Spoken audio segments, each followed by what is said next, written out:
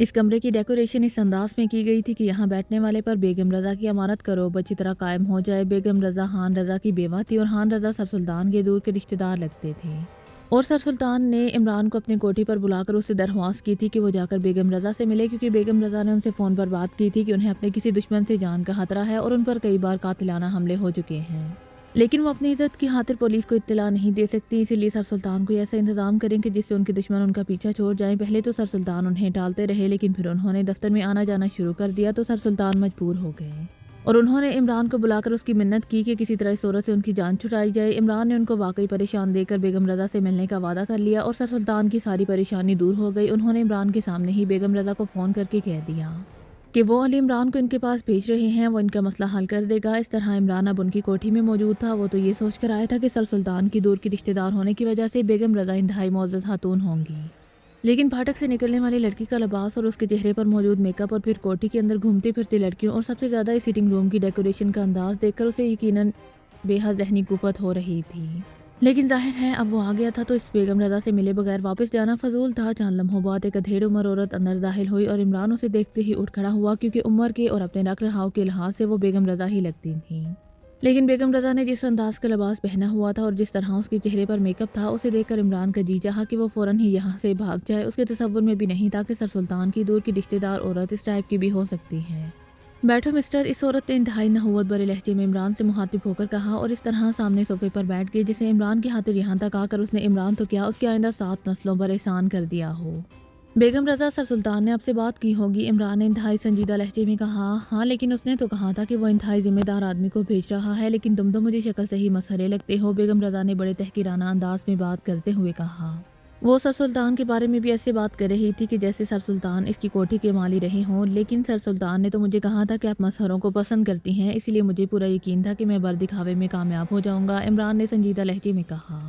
بر دکھاوے کیا مطلب؟ بیگم رضا نے بری طرح چونکتے ہوئے کہا۔ اس کے میک اپ سے لتھڑے ہوئے چہرے پر حیرت کے تاثرات ابھر آئے تھے۔ جس طرح خان رضا کسی زمانے میں بر دکھاوے میں کامیاب ہوئے ہوں گے، عمران نے اسی طرح سنجیدہ لہجے میں کہا۔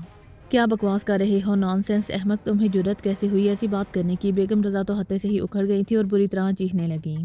بالکل بالکل، سر سلطان نے مجھے بتا دیا تھا کہ اگر آپ غصے میں آ جائیں تو میں سمجھوں کہ میں بر دکھاوے میں کامیاب ہو گیا ہوں، لیکن اپنی ایک شرط میں پہلے بتا دوں کہ آپ کو نکاح سے پہلے اپنی تمام جائیداد میرے نام کرانی ہوگی اور ایک بھاری مالیت کا بیمہ بھی کرانا ہوگا تاکہ نکاح کے فوراً بعد اگر آپ وفات پا جائیں تو کم از کم مجھے آپ کی جائیداد تو مل جائے، عمران نے بڑے سادہ سے لہجے میں کہا۔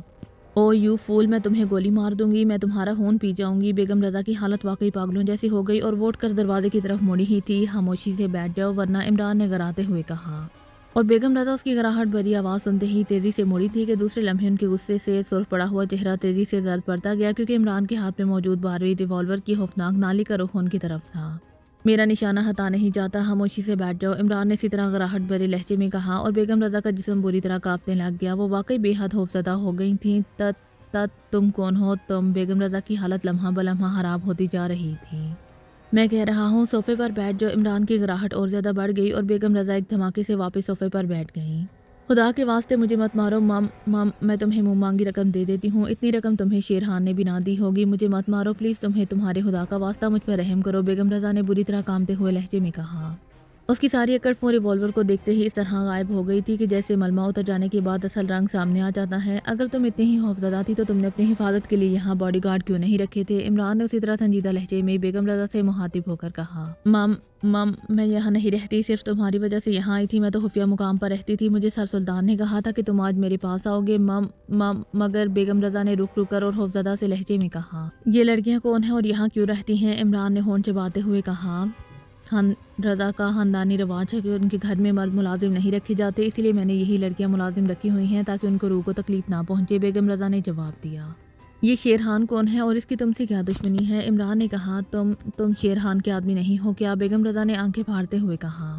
مجھے سر سلطان نے بھیجا ہے، لیکن تم نے جس تحقیرانہ انداز میں سر سلطان کے بارے میں بات کی ہے، اس کا نتیجہ تو یہی نکلنا چاہیے تھا کہ اب تک تمہارے جسم میں کم از کم 10 گولیاں اتر چکی ہوتی، لیکن میں نے اسی لیے لحاظ کر لیا کہ سر سلطان نے تمہیں دور کے رشتہ دار بتایا ہے۔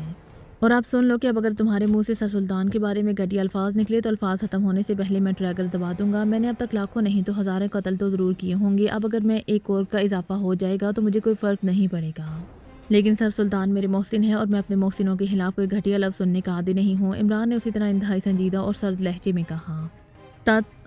تم قاتل ہو؟ بیگم رضا اور زیادہ خوفزدہ ہو گئی۔ میری بات چھوڑو اور مجھے بتاؤ کہ یہ شیرخان کون ہے اور اس کی تم سے کیا دشمنی ہے اور اس نے کیا کیا ہے کہ تم نے سر سلطان سے مدد مانگی ہے؟ عمران نے کہا۔ وہ یہاں آیا تھا تو کسی اور موڈ میں تھا، لیکن یہاں رہنے والی لڑکیوں کو دیکھ کر اور بیگم رضا کے انداز اور گفتگو نے واقعی اس کا موڈ سخت خراب کر دیا تھا۔ مام، میں معافی چاہتی ہوں، سر سلطان بے حد معزز آدمی ہیں، انہوں نے مہربانی کی ہے کہ تمہیں یہاں بھیجا ہے، مگر یہ خوفناک ریوالور تم جیب میں رکھ لو، میری تو اسے دیکھ کر ہی جان نکل جا رہی ہے، بیگم رضا نے خوفزدہ لہجے میں کہا، اور عمران نے مسکراتے ہوئے ریوالور واپس جیب میں رکھ لیا۔ مام، میں تمہارے لیے کیا منگواؤں؟ میرے پاس ہر قسم کی شراب موجود ہے، بیگم رضا نے ریوالور عمران کے ہاتھ میں دیکھ کر قدرے اطمینان بھرے لہجے میں کہا، اور عمران اس کی بات سن کر بے اختیار چونک پڑا۔ تم شراب پیتی ہو؟ عمران کے لہجے میں واقعی حیرت تھی۔ ہاں کیوں، میرے پاس شراب پینے کا باقاعدہ لائسنس موجود ہے، مجھے ڈاکٹر نے نسخے میں لکھ کر دیا ہوا ہے، مگر تم کیوں پوچھ رہے ہو؟ کیا میں شراب نہیں پی سکتی؟ میری وسیع جائیداد ہے، میری آمدنی لاکھوں نہیں بلکہ کروڑوں میں ہے، میں کیوں نہیں شراب پی سکتی؟ بیگم رضا آہستہ آہستہ پھر پہلے والی جون میں آتی جا رہی تھیں۔ تم یہ شراب وغیرہ رہنے دو اور مجھے پوری تفصیل بتاؤ، اور یہ بھی سن لو کہ میں اپنی بات دہرانے کا بھی عادی نہیں ہوں اور میرے پاس اتنا وقت بھی نہیں کہ میں تمہاری فضول باتیں سنتا رہوں۔ عمران کا لہجہ پہلے سے بھی زیادہ سرد پڑ گیا تھا۔ شیر زمان ریاست نیلم نگر کا سب سے بڑا رئیس ہے، اپنے گھر میں ہی رہتا ہے، رئیس ہونے کے ساتھ ساتھ وہاں کا مشہور بدماش اور گنڈا بھی ہے، نیلم نگر کا ہر شخص اس کا نام سنتے ہی خوف سے کانپنے لگتا ہے۔ خان رضا کی بھی نیلم نگر میں وسیع جائیداد ہے جس کے اب میں مالک ہوں، اور شیر زمان چاہتا ہے یا تو میں یہ ساری جائیداد اس کے ہاتھ بیچ دوں یا پھر اس سے شادی کر لوں اور اس کی باندی بن کر اس کے پاس رہوں، لیکن میں نے اس کی یہ دونوں باتیں ماننے سے انکار کر دیا۔ میں دراصل نیلم نگر کی ہی رہنے والی ہوں۔ میرا باپ خان رضا کا سائز تھا، خان رضا بھی بے حد عیاش آدمی تھا اور اسی عیاشی کی غرض سے اس نے شادی نہ کی تھی۔ میں جوان تھی، پھر خان رضا نے مجھے زبردستی اٹھوا لیا اور اپنے گھر میں رکھ لیا۔ لیکن میرا باپ شیر خان کے پاس احمد خان کے پاس فریاد لے کر پہنچ گیا۔ احمد خان نیلم نگر کا سب سے بڑا سردار تھا اور وہ بے حد نیک اور اچھا آدمی تھا۔ اسے جب معلوم ہوا کہ خان رضا نے مجھے زبردستی اپنے گھر میں ڈال لیا ہے تو اس نے خان رضا کو اپنے آدمیوں کی مدد سے زبردستی اپنے ڈیرے پر اٹھوا لیا اور خان رضا کو مجبور کر دیا کہ وہ مجھ سے شادی کرے ورنہ وہ خان رضا کو ہلاک کر دے گا۔ خان رضا اس سے ڈرتا تھا، اسی لیے خان رضا نے مجبوراً احمد خان کے ڈیرے پر ہی شادی کر لی۔ اور احمد خان نے خان رضا کو دھمکی بھی دی کہ اگر اسے یہ شکایت ملی کہ اس نے میرے ساتھ کوئی غلط سلوک کیا ہے تو وہ اس پر کتے چھڑوا دے گا، لیکن خان رضا ظاہر ہے صرف مجھ پر اکتفا نہ کر سکتا تھا۔ اس نے مجھے نظر انداز کر دیا اور دوبارہ عیاشی شروع کر دی۔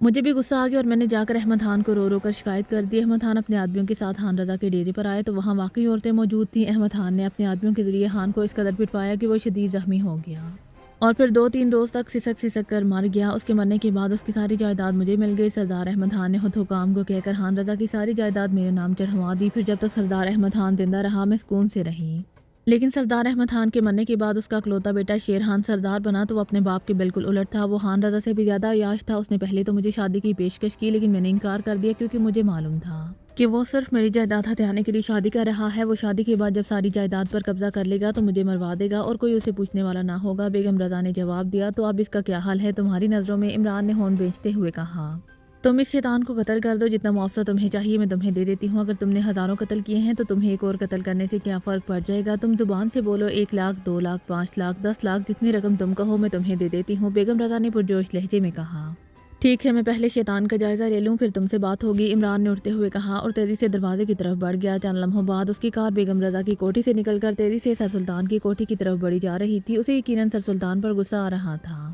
کہ انہوں نے اسے اس 3rd کلاس عورت کے پاس بھیج دیا تھا۔ کیا بات ہے بیٹے، خیریت ہے؟ تمہارا چہرہ کیسے ہو رہا ہے؟ سر سلطان نے عمران کو دیکھتے ہی حیران ہو کر کہا، مجھے اپنے آپ پر غصہ آ رہا ہے۔ اگر میں ہزاروں افراد کو قتل کر سکتا تو ایک گولی اپنے سر میں کیوں نہیں مار سکا؟ عمران نے واقعی جلائے ہوئے لہجے میں کہا، کیا کہہ رہے ہو؟ کیا ہوا؟ میں نے تمہیں پہلے کبھی اس موڈ میں نہیں دیکھا۔ سر سلطان عمران کے انداز اور بات سے حقیقتاً بے حد پریشان ہو گئے تھے اور عمران نے انہیں بیگم رضا کے پاس جانے، وہاں کے حالات اور بیگم رضا کی ساری باتیں تفصیل سے سنا دیں۔ تو یہ بات ہے، آئی ایم سوری بیٹے، واقعی میں نے تمہارے ساتھ زیادتی کی ہے۔ مجھے دراصل اندازہ ہی نہیں تھا وہ عورت اس قسم کی ہوگی۔ سر سلطان نے انتہائی شرمندہ لہجے میں کہا، آپ نے کہا تھا کہ وہ آپ کے دفتر میں آنے لگ گئی تھی، اس کے باوجود آپ اس کی نیچر کو نہیں پڑھ سکے؟ عمران نے مسکراتے ہوئے کہا۔ سر سلطان کو اس طرح شرمندہ دیکھ کر اب اسے اپنے آپ پر افسوس ہو رہا تھا کہ آخر اس نے سر سلطان کے سامنے اس قدر جلاہٹ کا مظاہرہ کیوں کیا تھا۔ اس میں سر سلطان کا کیا قصور تھا کہ اگر بیگم رضا کا وہ سٹینڈرڈ نہیں تھا جس کی توقع عمران کو تھی؟ اس نے فون پر دھمکی دی تھی کہ وہ دفتر آ جائے گی اور آ کر بیٹھ جائے گی، جس پر میں گھبرا گیا تھا کیونکہ تمہیں معلوم ہے کہ مجھے دفتر میں کس قدر نازک اور پیچیدہ معاملات نمٹانے پڑتے ہیں۔ میں کوئی غیر ضروری ڈسٹربنس ایک لمحے کے لیے برداشت نہیں کر سکتا۔ بہرحال میں اسے خود ہی نمٹ لوں گا، تم فکر نہ کرو۔ سر سلطان نے کہا، کیسے نمٹیں گے؟ کیا شادی کا پیغام بھیجیں گے؟ عمران نے مسکراتے ہوئے کہا اور سر سلطان بے اختیار چونک پڑے۔ اللہ والا قوت، کیا اس کا اثر تم پر بھی ہو گیا ہے کہ تم نے بھی اب اس کی طرح گھٹیا باتیں کرنی شروع کر دی ہیں؟ سر سلطان کا چہرہ واقعی غصے سے سرخ پڑ گیا تھا۔ آخر اس میں حرج ہی کیا ہے؟ سر بے پناہ جائیداد کی مالک ہے، ریٹائرمنٹ کے بعد عیش کریں گے آپ۔ عمران نے ڈھیٹ بنتے ہوئے کہا، تو تم اب مجھ سے اس طرح انتقام لینا چاہتے ہو؟ ٹھیک ہے لو، جب میں نے غلطی کی ہے تو اس کی سزا بھی مجھے بھگتنی ہوگی، سر سلطان نے رچ ہوتے ہوئے کہا۔ اور عمران سمجھ گیا کہ سر سلطان اب واقعی ذہنی طور پر جلاہٹ کے عروج پر پہنچ گئے ہیں۔ ایسی کوئی بات نہیں جناب، بس آپ مجھے صرف اتنا بتا دیں کہ یہ بیگم رضا آپ کی دور سے رشتہ دار کیسے لگتی ہے؟ آپ کا نیلم نگر سے کیا تعلق ہے؟ عمران نے اس بار سنجیدہ لہجے میں کہا، میرے ننیال نیلم نگر کے تھے اور خان رضا سے دور کی رشتہ داری تھی، بس اس عورت کی تو میں نے آج تک شکل ہی نہیں دیکھی، سر سلطان نے ایک طویل سانس لیتے ہوئے کہا اور عمران نے اس طرح سر ہلا دیا جیسے بات اس کی سمجھ میں آ گئی ہو۔ اوکے آپ آرام کریں، میں ٹائیگر کو نیلم نگر بھیج دوں گا تاکہ سر حالات معلوم کرائے۔ اگر واقعی وہ شیر خان قصوروار ہے تو پھر اسے اتنی سزا تو بہرحال ملنی ہی چاہیے کہ وہ کسی دوسرے کو ناجائز طور پر تنگ نہ کرے۔ عمران نے کرسی سے اٹھتے ہوئے کہا، یہ تمہاری اپنی مرضی ہے کہ تم اس بارے میں کچھ کرنا چاہتے ہو تو کرو، بہرحال میری طرف سے اب کوئی پابندی نہیں ہے۔ اگر اس بیگم رضا نے دوبارہ مجھے فون کیا تو میں پولیس کو رپورٹ کر دوں گا، اس سے زیادہ میں کچھ نہیں کر سکتا، سر سلطان نے سر ہلاتے ہوئے کہا۔ اور عمران مسکراتا ہوا اس کوٹھی سے نکلا اور واپس اپنے فلیٹ کی طرف بڑھ گیا، لیکن اس سے پہلے کہ وہ فلیٹ کی طرف جانے والی سڑک پر مڑتا اس نے ٹائیگر کی کار سامنے سے آتی ہوئی دیکھی تو اس نے کھڑکی سے ہاتھ باہر نکال کر اسے اشارہ کیا اور پھر کار ایک سائڈ پر کر کے روک دی۔ چند لمحوں بعد ٹائیگر نے بھی کار اس کی سائڈ پر روکی اور پھر نیچے اتر کر عمران کی طرف بڑھا۔ اس نے بڑے مؤدبانہ انداز میں عمران کو سلام کیا، کہاں سے آ رہے ہو؟ ادھر سائڈ سیٹ پر آ جاؤ، عمران نے سلام کا جواب دیتے ہوئے کہا اور ٹائیگر گھوم کر سائڈ سیٹ کی طرف آیا اور پھر دروازہ کھول کر سیٹ پر بیٹھ گیا۔ میں ایک دوست سے ملنے گیا تھا، واپس اپنے ہوٹل جا رہا ہوں، ٹائیگر نے جواب دیا۔ کبھی نیلم نگر گئے ہو؟ عمران نے پوچھا۔ نیلم نگر نہیں گیا تو نہیں، ٹائیگر نے جواب دیا۔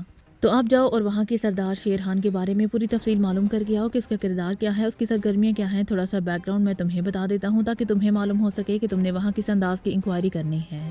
یہاں ایک بیگم رضا رہتی ہے، ایک جاگیردار خان رضا کی بیوہ ہے، وہ سر سلطان کی دور کی رشتہ دار ہے۔ اس نے سر سلطان سے شکایت کی ہے کہ نیلم نگر کا شیر خان اسے زبردستی اس کی جائیداد خریدنا چاہتا ہے، اور ساتھ اس نے دھمکی دی ہے کہ اگر بیگم رضا نے اسے جائیداد فروخت نہ کی تو وہ اسے قتل کرا دے گا۔ عمران نے تفصیل بتاتے ہوئے کہا، یہ بیگم رضا وہی ہیں جو مسلم ٹاؤن میں رہتی ہیں؟ ٹائیگر نے پوچھا تو عمران چونک پڑا۔ تم اسے کیسے جانتے ہو؟ عمران نے حیرت بھرے لہجے میں کہا، زیر زمین دنیا کا کون فرد ہوگا جناب جو اسے نہ جانتا ہو، اور یہ بھی بتا دوں کہ اب مجھے نیلم نگر جانے کی بھی ضرورت نہیں رہی۔ جس شیر خان کا آپ ذکر کر رہے ہیں وہ یہیں دارالحکومت میں رہتا ہے، جائیداد البتہ اس کی نیلم نگر میں ہے، اور یہ بتا دوں کہ بیگم رضا اور شیر خان دونوں منشیات کے دھندے میں ملوث ہیں۔ ٹائیگر نے کہا تو عمران حیران رہ گیا، بیگم رضا منشیات کے دھندے میں؟ وہ تو انتہائی ڈرپوک عورت ہے۔ عمران نے حیرت بھرے لہجے میں کہا۔ وہ واقعی ٹائیگر کی بات سن کر حیران رہ گیا تھا۔ بیگم رضا خوبصورت لڑکیوں کے ذریعے منشیات بیرون ملک سپلائی کرتی ہیں۔ اس کے ایئرپورٹ اور وہاں کے اعلیٰ حکام سے بہت گہرے تعلقات ہیں، اور ان تعلقات کی وجہ بھی وہ خوبصورت لڑکیاں ہی ہیں۔ اس لیے زیر زمین دنیا میں اس کے گروہ کو بٹر فلائی گروپ کہا جاتا ہے، اور شیر خان بھی منشیات سپلائی کرتا ہے، لیکن اس کا کاروبار زیادہ تر اپ لینڈ سے ہے، اور نیلم نگر منشیات کی پیداوار کا گڑھ سمجھا جاتا ہے۔ ٹائیگر نے تفصیل بتاتے ہوئے کہا، تو یہ بات ہے، لیکن تم نے آج تک مجھے ان منشیات سپلائی کرنے والے گروہوں کے بارے میں کوئی رپورٹ نہیں دی تھی۔ عمران نے کہا، آپ نے ایک بار کہا تھا کہ پاکیزہ سے باہر جانے والے منشیات کی رپورٹنگ نہ کیا کروں، صرف ان تنظیموں کے متعلق رپورٹ دیا کروں جو منشیات باہر سے پاکیزہ سپلائی کرتے ہیں۔ ٹائیگر نے کہا، نہیں، باہر کے ملکوں کے لوگ بھی انسان ہوتے ہیں، میرا مطلب صرف اتنا تھا کہ بڑے گروہوں کی رپورٹ دیا کرو، چھوٹے موٹے گروپوں سے نمٹنے کے لیے تو یہاں اور بھی بے شمار ایجنسیاں موجود ہیں۔ عمران نے وضاحت کرتے ہوئے کہا، یہ دونوں بھی کوئی بڑے گروپ نہیں ہیں، اس جیسے تو نہ جانے اور کتنے گروپ ہوں گے۔ منشیات کی سپلائی تو آج کل سب سے منافع بخش دھندے کی صورت اختیار کر گیا ہے۔ ٹائیگر نے جواب دیا، یہ شیر خان کہاں رہتا ہے؟ اس سے بھی ملاقات ہو سکتی ہے؟ عمران نے کہا، جی ہاں، رہائش کا تو مجھے علم نہیں، کیونکہ کبھی معلوم کرنے کی ضرورت نہیں پڑی، البتہ وہ ریٹابو کلب کا مستقل ممبر ہے اور اس وقت یقیناً وہیں ہوگا۔ ٹائیگر نے جواب دیا، ریٹابو کلب یہ کہاں ہے؟ عمران نے پوچھا۔ سالم روڈ پر نیا بنا ہے، اعلیٰ طبقے کا کلب سمجھا جاتا ہے۔ ٹائیگر نے جواب دیا، اوکے چلو وہاں، عمران نے کہا، اور ٹائیگر سر ہلاتا ہوا دروازہ کھول کر نیچے اترا اور اپنی کار کی طرف بڑھ گیا۔ عمران اس وقت تک رکا رہا جب تک ٹائیگر نے اپنی کار آگے نہ بڑھا دی، اور پھر عمران نے کار اس کے پیچھے لگائی اور دونوں کاریں تیزی سے آگے بڑھتی چلی گئیں۔ ٹیلی فون کی گھنٹی بجتے ہی میز کے ساتھ رکھی ہوئی آرام کرسی پر بیٹھا ہوا ایک لمبا ترنگا ایکریمین بے اختیار چونک پڑا۔ اس کے ہاتھ میں ایک رسالہ تھا، وہ اسے پڑھنے میں مصروف تھا۔ گھنٹی مسلسل بج رہی تھی۔ اس نے رسالہ طے کر کے میز پر رکھا اور ریسیور اٹھا لیا۔ یس، فرانڈس بول رہا ہوں، نوجوان نے اسپاٹ لہجے میں کہا۔ راجرک بول رہا ہوں، فرانڈس۔ دوسری طرف سے ایک بھاری سی آواز سنائی دی، او تم راجرک، حیرت کیسے فون کیا؟ فرانڈس نے چونک کر کہا، ایک کام ہے تمہارے لیے میرے پاس، اگر کرو تو؟ راجرک نے کہا، ضرور کروں گا اگر میرے پاس کا ہوا تو، فرانڈس نے مسکراتے ہوئے جواب دیا۔ فیس معیار کی ملے گی، البتہ کام بڑا نہیں ہے، معمولی سا ہے، صرف ایک آدمی کو قتل کرنا ہے، اور بس تمہارا انتخاب اسی لیے کیا ہے کہ تم کام انتہائی برق رفتاری سے کرتے ہو۔ راجرک نے جواب دیتے ہوئے کہا، ٹھیک ہے، آج کل فارغ ہوں، بولو کیا فیس دو گے اور کسے فنش کرنا ہے؟ فرانڈس نے مسکراتے ہوئے کہا، فیس تم جو مانگو وہ مل جائے گی، لیکن کام شام سے پہلے پہلے مکمل ہو جانا چاہیے۔ ایک آدمی ہے رابرٹ جونی، وہ اقوام متحدہ کے کسی دفتر میں کوئی آفیسر ہے، اس کی رہائش کا 34 5th ایونیو پر ہے، اکیلا رہتا ہے۔ اس نے ایک آدمی ڈاکٹر آرسن سے سینٹرل ہسپتال میں آج ہی ملاقات کی ہے اور اس سے چند کاغذات حاصل کیے ہیں۔ ہمارے آدمی دیر سے پہنچے تھے، وہ کاغذات لے کر پہلے نکل گیا تھا۔ ڈاکٹر آرسن سے ہی اس کا پتہ معلوم ہوا ہے، لیکن وہ فلیٹ بند ہے، اور ہم نے وہ کاغذات آج شام سے پہلے پہلے اس سے بہرحال حاصل کرنے ہیں اور اس کا خاتمہ بھی کرنا ہے، بس یہ کام ہے۔ راجرک نے تفصیل بتاتے ہوئے کہا، تمہارا مطلب ہے کہ اسے میں تلاش بھی کروں، اسے کاغذات بھی لوں اور اسے فنش بھی کر دوں، اور یہ سارا کام شام سے پہلے مکمل بھی ہو جائے؟ فرانڈس نے ایک لفظ پر زور دیتے ہوئے کہا، ہاں، اور اس بات کی پیش نظر تو تمہارا انتخاب کیا گیا ہے، ورنہ تم تو جانتے ہو کہ یہ میرے لیے کوئی مسئلہ نہیں ہے۔ راجرک نے جواب دیتے ہوئے کہا، کس قسم کے کاغذات ہیں؟ کوئی تفصیل؟ فرانڈس نے پوچھا۔ ایک ڈائری ہے، نیلے رنگ کی جلد والی، بس اتنا ہی معلوم ہے، راجرک نے جواب دیا۔ اس کا حلیہ وغیرہ تو بتاؤ، فرانڈس نے پوچھا، اور جواب میں راجرک نے حلیہ بتا دیا۔ اوکے، $10 لاکھ ہوں گے اس کام کی، ڈائری تمہیں رات کو مل جائے گی، فرانڈس نے جواب دیتے ہوئے کہا، ٹھیک ہے، مجھے منظور ہے، ڈائری میرے کلب آ کر مجھے ہی دینا، رقم کہو تو تمہاری رہائش گاہ پر بھجوا دی جائے، چاہو تو تمہارے بینک اکاؤنٹ میں جمع کرا دی جائے۔ راجرک نے کہا، بینک اکاؤنٹ میں جمع کرا دینا، فرانڈس نے جواب دیا، اور دوسری طرف سے اوکے کہہ کر رابطہ ختم کر دیا گیا۔ فرانڈس نے ایک طویل سانس لیا اور پھر ہاتھ مار کر اس نے کریڈل دبایا اور تیزی سے نمبر ڈائل کرنے شروع کر دیے۔ میں جونی بول رہا ہوں، رابطہ قائم ہوتے ہی ایک آواز سنائی دی، لہجہ اسپاٹ تھا، فرانڈس بول رہا ہوں جونی، فرانڈس نے تیز لہجے میں کہا۔ یس، دوسری طرف سے بولنے والے کا لہجہ اسی طرح اسپاٹ تھا، ایک حلیہ بتا رہا ہوں، اسے نوٹ کر لو، فرانڈس نے کہا، پھر اس نے تفصیل سے وہ حلیہ بتا دیا جو راجرک نے اسے بتایا تھا۔ یس، جونی نے کہا، اس کی رہائش گاہ کا پتہ بھی نوٹ کر لو، 34 5th ایونیو، نام ہے رابرٹ جونی، اقوام متحدہ کے کسی دفتر میں آفیسر ہے، میں نے اسے شام سے پہلے پہلے ہر صورت میں فنش کرنا ہے، سمجھ کے؟ فرانڈس نے کہا، ہو جائے گا کام، جونی نے کہا۔ فرانڈس نے اوکے کہہ کر ریسیور رکھ دیا۔ اب اس کے چہرے پر اطمینان تھا، کیونکہ وہ جونی اور اس کے گروپ کے ساتھیوں سے واقف تھا، وہ بھوسے کے ڈھیر سے سوئی اور انسانوں کے جنگل میں کسی بھی آدمی کو تلاش کر لینے کا ماہر تھا۔ اس کے پاس اس قدر بڑی تنظیم تھی کہ وہ ایسے کام بعد اوقات اس قدر جلدی سر انجام دے لیا کرتا تھا کہ فرانڈس کو یوں محسوس ہوتا تھا جیسے وہ آدمی جونی کے ساتھ ہی بیٹھا رہتا ہو۔ فرانڈس کے ساتھ اس کی فیس طے تھی $1,00,000 اور جونی کو معلوم تھا کہ جیسے ہی اس نے آدمی کو تلاش کر لیا $1,00,000 خود بخود اس کے اکاؤنٹ میں جمع ہو جائیں گے۔ فرانڈس نے دوبارہ رسالہ اٹھایا اور اسے کھول کر دیکھنے لگا۔ رسالے میں تحریر کم اور نیم عریاں عورتوں کی تصویریں زیادہ تھیں اور فرانڈس بڑی دلچسپی اور باریک بینی سے ایک ایک تصویر کو اس طرح دیکھ رہا تھا جیسے اس نے ان میں سے اپنے لیے رشتے کا انتخاب کرنا ہو۔ ابھی وہ ان کو دیکھنے میں محو تھا کہ ٹیلی فون کی گھنٹی بج اٹھی اور فرانڈس نے چونک کر ریسیور اٹھا لیا۔ یس فرانڈس بول رہا ہوں۔ فرانڈس نے کہا جونی بول رہا ہوں، کام ہو گیا ہے؟ رابرٹ جونی اس وقت 5th ایونیو کے فلیٹ نمبر 010 میں موجود ہے۔ دوسری طرف سے کہا گیا مگر اس کا فلیٹ تو 34 تھا۔ فرانڈس نے حیران ہو کر کہا ہاں لیکن وہ کسی وجہ سے 101 میں چھپا ہوا ہے۔ جونی نے جواب دیا گڈ شو جونی، تم واقعی کمال کے آدمی ہو، کس طرح معلوم کر لیا تم نے؟ فرانڈس نے حیران ہوتے ہوئے کہا اور دوسری طرف سے جونی کے ہنسنے کی آواز سنائی دی۔ کوئی لمبا چکر نہیں چلا، اس بلڈنگ کے چوکیدار کو رقم دی گئی، اس نے بتا دیا بس۔ دوسری طرف سے جونی نے ہنستے ہوئے کہا اوکے شکریہ۔ فرانڈس نے بھی مسکراتے ہوئے کہا اور ریسیور رکھ کر اٹھ کھڑا ہوا اور ایک سائڈ پر بنے ہوئے ڈریسنگ روم کی طرف بڑھ گیا۔ تقریباً 10 منٹ بعد جب وہ باہر نکلا تو اس کا چہرہ اور لباس بدل چکا تھا۔ وہ تیز تیز قدم بڑھاتا بیرونی دروازے کی طرف بڑھا اور تھوڑی دیر بعد اس کی کار 5th ایونیو کی طرف بڑھی چلی جا رہی تھی۔ 5th ایونیو رہائشی فلیٹس پر مشتمل ایک 4 منزلہ عمارت تھی اور خاص طور پر مشہور تھی۔ عمارت میں پہنچ کر فرانڈس نے کار پارکنگ میں روکی اور پھر وہ تیز تیز قدم اٹھاتا لفٹ کی طرف بڑھ گیا۔ لفٹ میں داخل ہونے سے قبل اس نے سائٹ پر لگے ہوئے فلیٹس نمبروں کی تفصیل چیک کی تو فلیٹ نمبر 101 دوسری منزل پر تھا۔ وہ لفٹ میں داخل ہوا اور اس نے دوسری منزل کا بٹن دبا دیا۔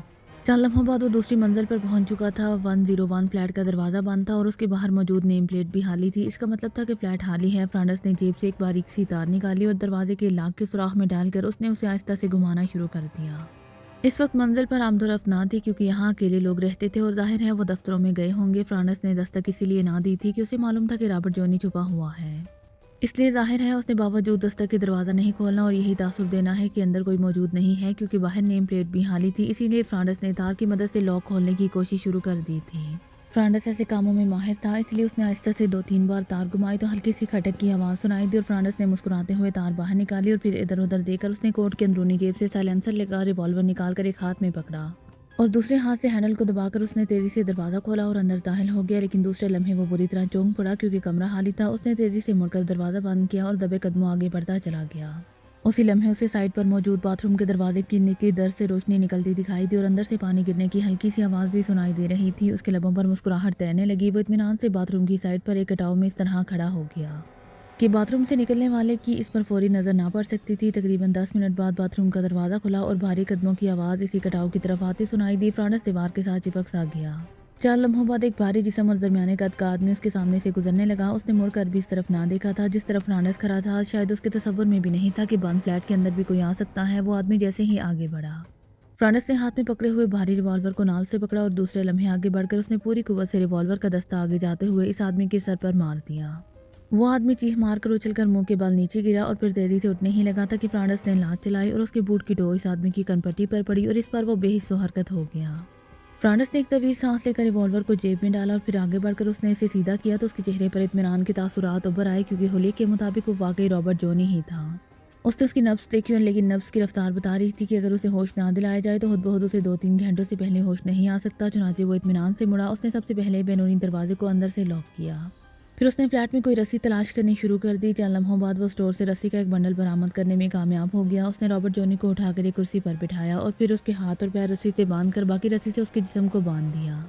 اس کی طرف سے اطمینان ہو جانے کے بعد فرانڈس نے پہلے اس کے لباس کی تلاشی لی لیکن جیبوں میں سوائے چند کاغذات اور کرنسی کے اور کچھ نہیں تھا۔ اسے چونکہ نیلی جلد والی ڈائری کی تلاش تھی چنانچہ اس نے فلیٹ کی تلاشی لینی شروع کر دی، لیکن مکمل تلاشی کے باوجود اسے اس ڈائری کا جب کہیں پتہ نہ چلا تو وہ مجبوراً رابرٹ جونی کی طرف آیا اور دوسرے لمحے اس نے اس کے چہرے پر تھپڑوں کی بارش کر دی۔ چوتھے زوردار تھپڑ کے بعد رابرٹ جونی بے اختیار چیختا ہوا ہوش میں آ گیا تو فرانڈس نے ایک کرسی گھسیٹی اور اس کے سامنے بیٹھ گیا اور رابرٹ جونی خوف اور حیرت کے ملے جلے انداز میں اسے دیکھ رہا تھا۔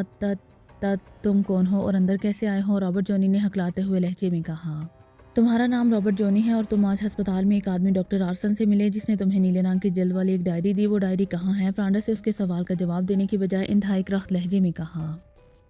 میرا نام تو انتھونی ہے، میں تو کسی ڈاکٹر آرسن کو نہیں جانتا۔ اس آدمی نے رک رک کر کہا۔ اوکے پھر غلط آدمی کو زندہ رہنے کا بھی حق نہیں ہے، تم تو چھٹی کرو، میں رابرٹ جونی کو خود ہی تلاش کر لوں گا، فرانڈس نے انتہائی سرد لہجے میں کہا۔ اور جیب سے وہی بھاری سائلنسر لگا ریوالور نکالا اور اس نے بڑے سرد مہرانہ انداز میں اس کی لمبی نال رابرٹ جونی کی پیشانی پر رکھ دی۔ اس کی آنکھوں میں اس قدر سرد مہری تھی کہ رابرٹ جونی بے اختیار چیخ پڑا۔ رک جاؤ، میں ہی رابرٹ جونی ہوں، رابرٹ جونی نے انتہائی خوف سے کانپتے ہوئے لہجے میں کہا۔ سنو رابرٹ جونی، میرے پاس قطعی وقت نہیں ہے، مجھے تمہاری زندگی ختم کرنے کا بھی کوئی شوق نہیں ہے۔ اگر تم مجھے وہ ڈائری دے دو تو میں تمہیں زندہ چھوڑ کر چلا جاؤں گا، ورنہ دوسری صورت میں تمہارا حشر انتہائی عبرتناک ہوگا۔ فرانڈس کا لہجہ واقعی انتہائی سرد اور بے رحمانہ تھا۔ میں نے ڈائری اپنے دفتر میں رکھی ہوئی ہے، وہ کل صبح تمہیں مل سکتی ہے، رابرٹ جونی نے کانپتے ہوئے لہجے میں کہا۔ اگر تم مرنا ہی چاہتے ہو تو ٹھیک ہے، شوق سے مر جاؤ، مجھے کیا اعتراض ہے، فرانڈس نے اسی طرح سرد لہجے میں کہا اور اس کے ساتھ اس نے ٹریگر پر موجود انگلی کو آہستہ سے حرکت دی۔ تو رابرٹ جونی بے اختیار چیخ پڑا، نہ صرف اس کا چہرہ بلکہ پورا جسم پسینے سے بھیگ گیا تھا، آنکھیں خوف کی شدت سے بری طرح پھٹ گئی تھیں۔ رک جاؤ، مت مارو، میں دے دیتا ہوں ڈائری، رابرٹ جونی نے چیختے ہوئے کہا اور فرانڈس نے بغیر کوئی لفظ کہے ریوالور کو ذرا سا پیچھے ہٹا لیا۔ بولو کہاں ہے، فرانڈس نے سرد لہجے میں کہا۔ باتھ روم کی فلش ٹینکی میں، مگر مجھے مت مارنا، رابرٹ جونی نے کانپتے ہوئے کہا اور فرانڈس چونک پڑا۔ اس نے واقعی باتھ روم کو تو چیک ہی نہ کیا تھا۔ وہ تیزی سے مڑا اور قدم بڑھاتا باتھ روم کی طرف بڑھ گیا اور واقعی چند لمحوں بعد فلش ٹینکی سے ڈائری برآمد ہو چکی تھی۔ اس کے اوپر پلاسٹک اسی طرح لپیٹا گیا تھا کہ اندر پانی نہ جا سکے۔ اس نے وہ پلاسٹک علیحدہ کیا اور پھر ڈائری کو کھول کر دیکھنے لگا، لیکن ڈائری کے ورق پر تحریر شدہ عبارتیں اس کی سمجھ میں نہ آئیں تو اس نے ڈائری بند کی اور اسے جیب میں ڈال کر وہ باتھ روم سے نکلا اور دوبارہ رابرٹ جونی کی طرف آ گیا، جو امید بھری نظروں سے اس کی طرف دیکھ رہا تھا۔ اس ڈائری میں کیا درج ہے اور تم نے اسے کسے دینا تھا، اور وہ ڈاکٹر آرسن کون ہے، پوری تفصیل بتاؤ تو تمہیں زندہ چھوڑ دوں گا، فرانڈس نے سرد لہجے میں کہا۔ مم، میرا تعلق بلیو ریبن سے ہے، میں سیکشن چیف ہوں، یہ اقوام متحدہ کے تحت قائم ایک ادارہ ہے جو پوری دنیا میں منشیات پھیلانے والے گروہوں کا سراغ لگاتا ہے۔ ڈاکٹر آرسن ریسرچ آفیسر ہیں، اسے اپلینڈ بھیجا گیا تھا تاکہ وہاں موجود منشیات کے گروہوں کا سراغ لگا سکے۔ وہاں اسے زخمی کر دیا گیا اور وہ چھپ چھپا کر یہاں پہنچ گیا۔ اس ڈائری میں اس نے وہاں کے گروہوں کے بارے میں معلومات لکھی ہیں جو مخصوص کوڈ میں ہیں۔ میں نے یہ ڈائری کل دفتر میں ڈیکوڈ کرنے والے سیکشن کے حوالے کرنی تھی، لیکن مجھے اطلاع مل گئی کہ میرے جانے کے بعد کسی نے ڈاکٹر آرسن کو ہلاک کر دیا ہے، تو میں سمجھ گیا کہ دشمن اس ڈائری کے پیچھے لگے ہوئے ہوں گے۔ چنانچہ میں اپنے فلیٹ کی بجائے اس خالی فلیٹ میں آ کر چھپ گیا تاکہ رات یہاں گزار کر صبح سیدھا دفتر چلا جاؤں گا، رابرٹ جونی نے جلدی سے تفصیل بتاتے ہوئے کہا۔ دفتر جانے کی کیا ضرورت ہے، اگلے جہان بھیج دیتا ہوں تمہیں، فرانڈس نے سرد لہجے میں کہا اور اس کے ساتھ اس کا ریوالور والا ہاتھ بلند ہوا۔ ٹھک کی آواز کے ساتھ ہی رابرٹ جونی کے منہ سے چیخ نکلی اور پھر خاموشی طاری ہو گئی۔ اس کی گردن ایک طرف ڈھلک گئی، بھاری گولی نے اس کی کھوپڑی کو توڑ دیا تھا۔ فرانڈس نے ریوالور کو جیب میں رکھا اور اس طرح بیرونی دروازے کی طرف مڑ گیا جیسے اس نے کسی انسان کی بجائے کسی ضرر رساں کیڑے کو ہلاک کیا ہو۔ تھوڑی دیر بعد اس کی کار اس بلڈنگ سے نکل کر دوبارہ اپنی رہائش گاہ کی طرف دوڑی چلی جا رہی تھی۔ رہائش گاہ پہنچ کر اس نے میک اپ اور لباس تبدیل کیا، پھر اس نے میز پر رکھے ہوئے فون کا ریسیور اٹھایا اور نمبر ڈائل کرنے شروع کر دیے۔ یس راجرک بول رہا ہوں، دوسری طرف سے راجرک کی آواز سنائی دی۔ فرانڈس بول رہا ہوں راجرک، فرانڈس نے مسکراتے ہوئے کہا۔